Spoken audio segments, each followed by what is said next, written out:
come and infill this builder gel with me. So you're going to start using a medium bit or a coarse bit, just removing the gel polish and some of the bulk from the nail. You'll see here, this is a Hayley Winder bit. It just absolutely eats through that builder gel, so easy to use. And if you are enjoying this, please do drop us a like and a follow, because we're dropping new content all the time. Then you're going to obviously just shape the end a little bit. It doesn't need to be perfect at this stage. Then I'm going in again using one of Hayley Winder's cuticle bits, just going around and lifting that cuticle. Then I go in with another cuticle bit of hers. Now the reason I do this, I want to exfoliate as much as possible, so I'm nipping as little as possible, and then just anything that's excess that's white I will just trim off with my cuticle scissors.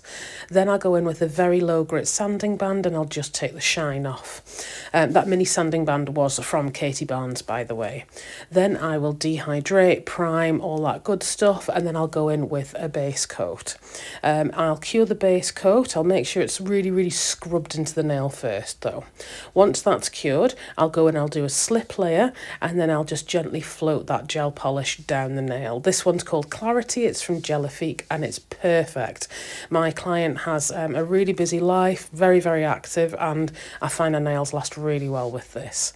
Then I'll cleanse it. I'll take off the inhibition layer and I will just do a bit of a file. That was a bit from Willow Academy, and I'm just buffing it and I'm shaping the ends again. That's why I don't do a great deal of shaping at the beginning.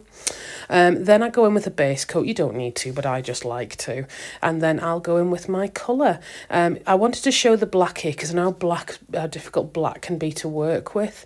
So basically I'm just bringing that down. I'm working really thin, and also I tend to cure black for a little bit longer just to make sure it's fully cured.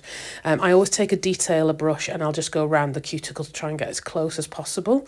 And then I go in with a second layer. Again, I'm working really thin. This polish here is from Blue Sky, actually. It's absolutely beautiful. Then I'll top coat and I'm done. I hope that helps. Thanks for watching. Bye now.